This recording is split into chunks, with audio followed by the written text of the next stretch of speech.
Hi guys, how you doing? Before we start the story, I just want to ask for a little support. Please help me reach 1,000 subscribers. It means the world to me. Don't forget to hit that like button, drop a comment, and of course, subscribe to the channel. Thank you so much, and now let's get into today's story. Based on a true Reddit story, the night he saw me in the hotel lobby changed everything. My name is Nina. I was 29 when I started taking bookings through a companion agency, and I was drawn in by one thing: money. Aaron, my husband, worked long days in logistics and provided a steady life, but I wanted small luxuries that never fit our budget.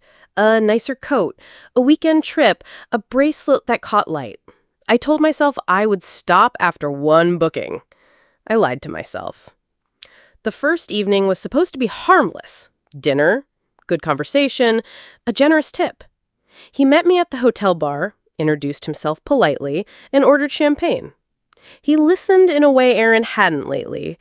He praised my laugh the way strangers do when they mean to flatter. After dinner, he handed me an envelope by the door.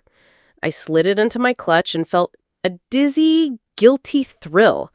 Then he said, "There's a present for you at the suite."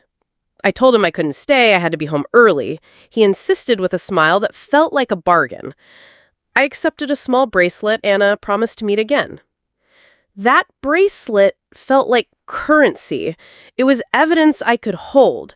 I told Aaron it was on sale from the boutique where I worked part-time. He kissed me and said, "You spoil me." And I almost believed him.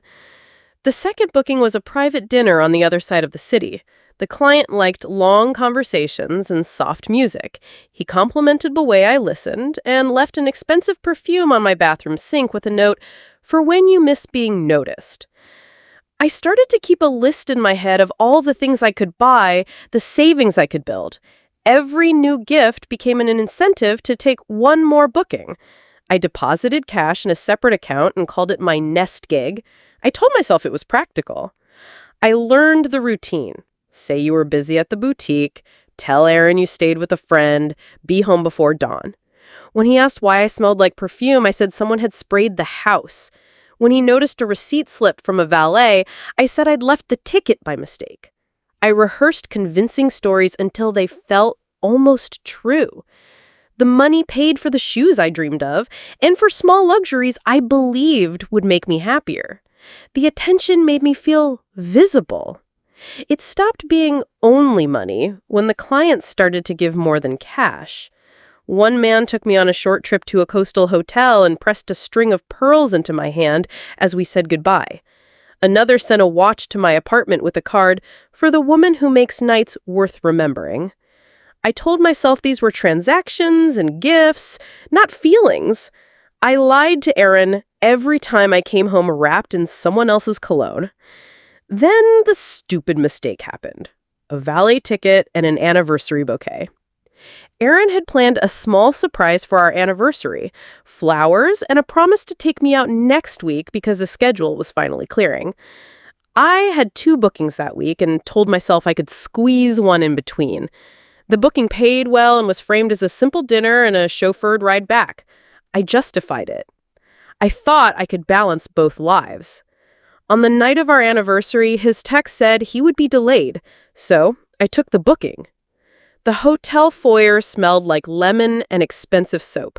I checked in, did my work professionally, smiled at the right times, and left with a small box of chocolates and a bracelet tucked in my coat. I told myself I'd be back before he returned, that I could make the flowers look like they'd been delivered later. What I did not know was that Aaron had to leave work early. He had planned a quick route by the hotel on a whim, thinking he might pop in to surprise me with the bouquet. He later told me he had joked about it to a coworker, then felt silly and turned the car toward the city anyway. I saw him first as a movement in the crowd, a familiar silhouette turning under the chandelier. At first, my brain tried to file it as coincidence, then recognition slammed into me like cold water. He stopped at the edge of the lobby. He didn't shout. He didn't storm across the floor. He just watched me the way someone watches a film they can't believe keeps playing. His eyes found mine, and the air between us shifted to a silence that hit harder than any argument. The client was still there, polite as ever, pretending not to notice the drama unfolding. My hands went icy. I wanted to disappear. For a second, I thought I could step away, leave it in the past. But when Aaron crossed the marble floor and stood before us, his face was a slow collapse of disappointment. He said 2 words that stripped me bare. "Why, Nina?" I tried to explain before I even knew what I would say.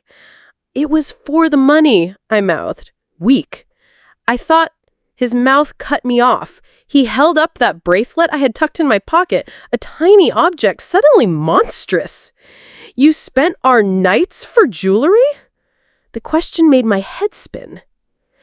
We left the lobby like 2 strangers. He drove in silence until the apartment building rose into view. He walked through the door with the bracelet in his hand and set it down on the kitchen counter like evidence. He didn't call me names. He didn't throw anything. He folded into the back of our life with a quiet I had never seen, a patient grief. Days turned into the worst kind of routines: avoidance, paperwork, attempts at rational conversation interrupted by my confessions. There were fights. There were long silences. There were moments when he asked if I ever loved him, and I had no simple answer because part of me had loved the attention and the surprise of gifts. I had wanted more than our rent and late dinners. I had wanted to be seen in the way those men saw me. We did not fall apart immediately. He took me to therapy. He paced the living room at night. He returned the bracelet to its box and locked it away. He said he would try because of the life we had built, not because anything could make the deceit okay. Rebuilding has been a slow, blunt project. Explanations, boundaries, the closing of hidden accounts, the deletion of contacts and messages. I closed the agency app and tore up the list of clients. I tell this without asking for sympathy. I tell it as a warning about how small choices, curiosity, a desire for glitter, one late booking can become a private economy you trade for marital trust. The money bought me dresses and perfume and temporary admiration. What it cost was the most difficult thing to price: faith. What would you have done if you found that ticket on the table? Would you burn the evidence or sit and ask? Would you stay to build back or walk away to protect what's left of your dignity?